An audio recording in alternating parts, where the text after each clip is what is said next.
Star Wars 7x7, episode 1990. Today, the first of a two-part conversation with Christian Blauvelt, who is the author of, among other things, the Be More books, including the recent Be More Lando and Be More Leia books from DK. Punch it!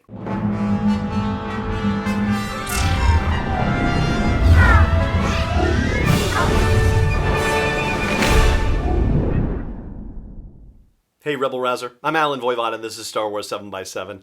Thank you so much for joining me for this episode. So here is the scoop. IndieWire managing editor Christian Blauvelt, based in New York, has been an entertainment and cultural journalist for a decade, specializing in coverage of film, television, pop and classical music, and the visual arts. He regularly appears on CBS New York to give previews of upcoming films and awards season analysis, has been a frequent contributor to BBC World News' Talking Movies, has given many talks at South by Southwest and San Diego Comic-Con, as well as regularly serving as a host and moderator for the SAG-AFTRA Foundation and BAFTA, the British Film and Television Awards thing. Also, he is the author of Star Wars Made Easy. That was his first Star Wars book, as you will hear. And now the author of the Be More books, Be More Yoda, Be More Vader, and Be More Lando, Be More Leia, which is what we're going to be talking about on today's episode of the show, and that's coming up right after the break. But before we get there, I do just want to say, as we always do here, thank you so much for joining me, and in this case, Christian, for this episode as well. And may the Force be with you wherever in the world you may be. Now, stay tuned. Right after the break, my conversation with Christian Blauvelt, the author of Be More Lando and Be More Leia. Hey Rebel Rouser, I've made some changes to the asteroid belt level at patreon.com/SW7x7, and they are all with sponsors in mind. So if you want to get the word out about your business, your product, your service to a dedicated Star Wars audience, then please check out patreon.com/SW7x7 and look for the asteroid belt level for details. Again, that's patreon.com/SW7x7. Christian, thank you so much for joining me on Star Wars 7x7. How are you? Doing well, Alan. It is such a pleasure. Thank you for having me on today. Oh, absolutely. And especially at such a momentous occasion, I have to congratulate you on the Baby Yoda bounce that's happening right now. Yes, the bounce is real. It's kind of incredible. We're hovering in so my book, Be More Yoda, which came out over a year ago, is now hovering in the top 1,000 on Amazon, which is really, really awesome because, all of these Be More books are the kind of books that when you see them in person, you're a little bit more likely to buy them, I think, than when you just see them on Amazon. So the fact that it's doing that well on Amazon right now is that's amazing. I can only imagine how well it's selling in person in bookstores. And is this the first time that you can say you're a number one best-selling author? Because I know category-wise, it hit number one in at least one place.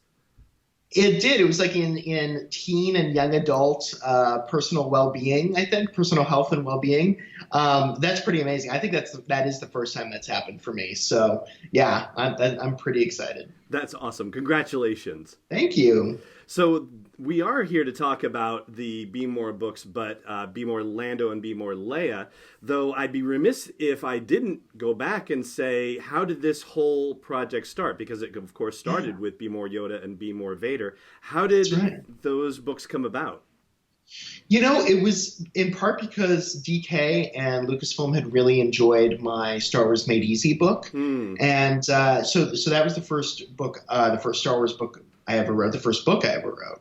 And, I think it was – I think what they liked about that was that it captured the kind of deadpan sensibility of Star Wars in a way, the quirky humor of Star Wars, but made it very accessible to a general audience. And I think that's the same with these books as well, that even if you're not a diehard fan, you know about Yoda, you know about Darth Vader, you know Leia, you know Lando. And so, there's still something there that appeals to even the non-diehard fans because it's about life advice. It's about, bits of, helpful knowledge that you can incorporate into your own life, without having to know every last detail about the movies themselves.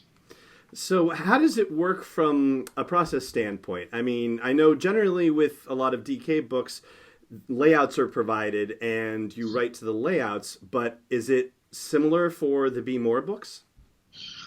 So for the Be More books, I have a lot more leeway. You're right about the layouts. And for Star Wars Made Easy, that was the case. And for my other book, How Not to Get Eaten by Ewoks, that we'll talk about in a little bit, that was the case as well. And I like that format because that appeals to my magazine background. I used to write for Entertainment Weekly magazine back in the day. And, just being given a very small space in which you realize, okay, I need to put like 14 words here. It can't be less than 10 and it can't be more than 17 or whatever, So that's a very specific skill. And it's almost like, more aligned with like, doing crossword puzzles or something than it is other types of writing. But with the Be More books, there was a little bit of that because it's, obviously the blurb that you see on every page, the little bit of advice is, I think, about 100 words, maybe up to 120. So there is kind of a format there, but no, it was mostly up to me in terms of just, figuring out what is the tone of this going to be, how Star Warsy is it, how much, how many actual like Star Wars references are there, or how much is it more just like about, applying to your own life in the real world. That was all pretty much up to me. And, it's just a matter, but they're very tricky to write because, you want to get it just right. You want it to be true to the character, but also accessible to people who don't know every last detail about the character.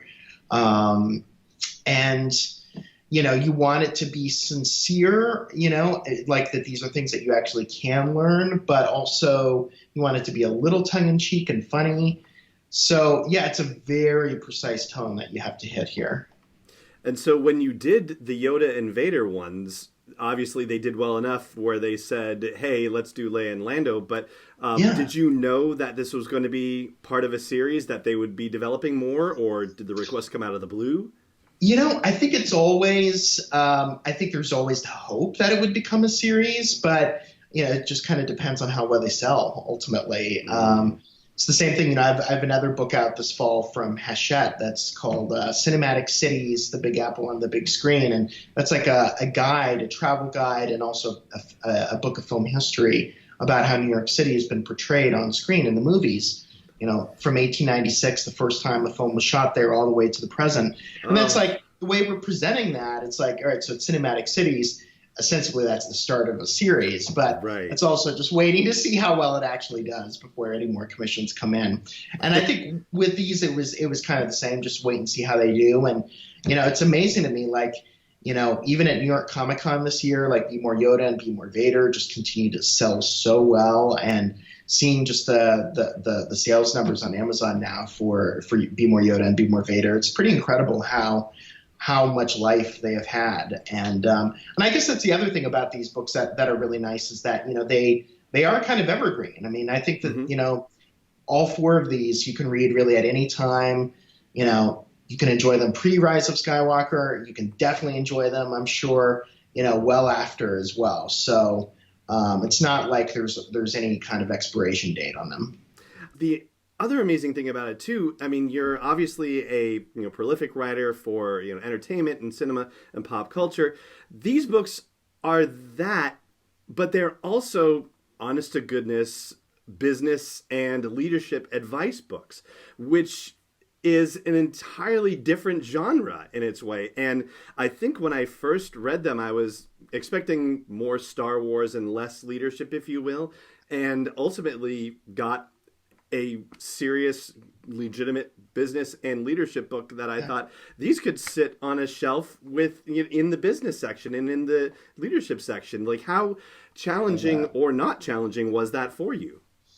Just getting that mixture. I guess it's appropriate to use a Star Trek term here, the intermix ratio of Star Wars and non-Star Wars content. It was a really precise process, and that's the kind of thing that you can only really figure it out as you're writing it, and then go back and rewrite however you think it makes sense. That's something that I mean, I'm very lucky that the editors at DK, have such a precise feel for what they're looking for, even if they don't know right away exactly what they want.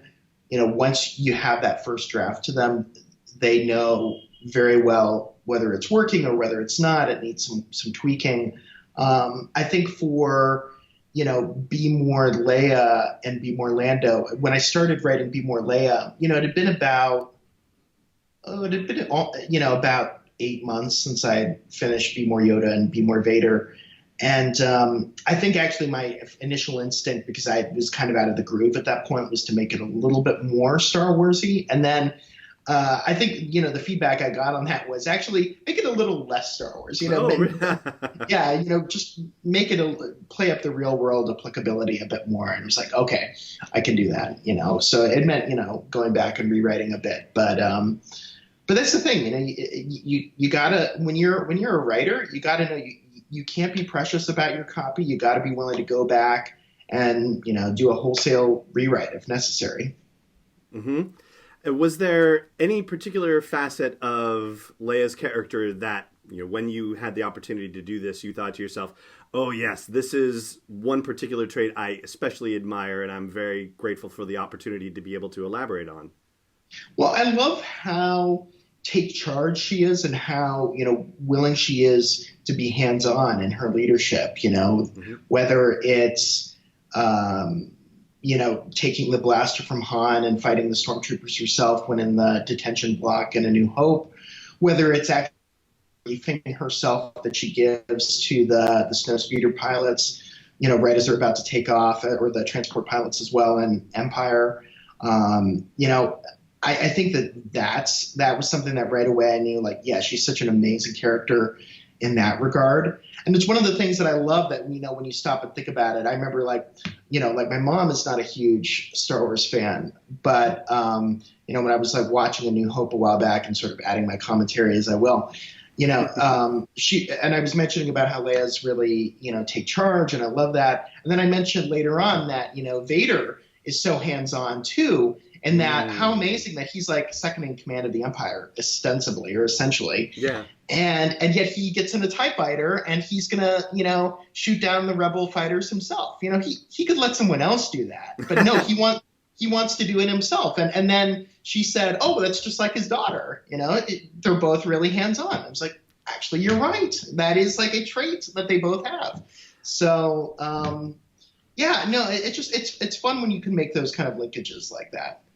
And it's so amazing that we can still make those linkages and have them be fresh and new for us even 40 years later.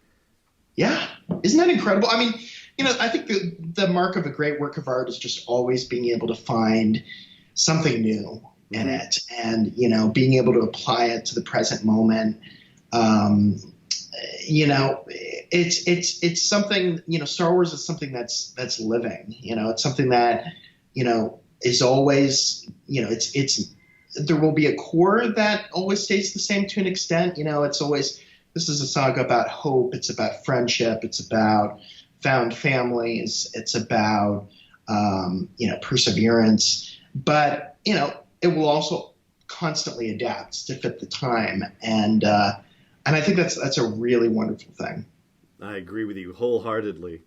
And speaking of the newness aspect of things, is there anything new that Lando taught you through the process of writing the book? Something that you learned from him? Oh, Lando is my favorite Star Wars character because I love that, words are his weapons. It's I'm sure he's great with the blaster. In fact, we know he is. Yes. And he's a fine pilot as well. I mean, he takes down the second Death Star. It's pretty amazing. But his true superpower is his charisma, his way with words, his ability to charm people, just flashing that smile, and he's a great case study in just how far you can go in persuading people to follow you, to do what you want, just through, not through imposing your will the way that a dark side character would, like a Vader or a Kylo Ren, but really just through the art of persuasion. Mm-hmm. And So I think that makes him just such a fun character to write. And, there's just always more with that character that I love. I mean, I love Charles Soule's extraordinary miniseries a few years back from Marvel on Lando. I thought that was so great. Mm-hmm. And there's this one moment I always get it a little wrong. I think when I try to remember it, but it's where he says to a character that's like an enemy or a villain, he says something like, "Well, an enemy is just a friend ready to be made," or something, or it's something like that. And it's like, that's so perfect. That's so perfectly Lando. I love it. It really is. I agree wholeheartedly. And thank you so much for sharing your thoughts about both of these books. Are you able to tell us, or do you happen to know, will there be a 5th and or 6th installment in this series? I certainly hope so. I don't know at the moment if there will be. I think, as always, it's just a matter of, how well they sell. And luckily we're in the season for gift buying, and these are great stocking stuffers. So I highly encourage anyone who may be even remotely interested to pick them up, because they're, a relatively cheap price point as well. They're under $10, mm-hmm. and they're small. You literally can put them in stockings, maybe slightly wider stockings, but you still can. And I mean, if they continue to sell well, I would not be surprised if there are more down the road. I certainly hope so. I think that would be fantastic. This podcast is not endorsed or sponsored yet by Lucasfilm Limited, Disney, or 20th Century Fox. It is intended for entertainment and information purposes only. Star Wars, the Star Wars logo, all names and pictures of Star Wars characters, vehicles, and any other related Star Wars items are registered trademarks and or copyrights of Lucasfilm Limited or their respective trademark and copyright holders. May the Force be with them. All original content is copyright 2019 by Star Wars 7x7. We hope you love it.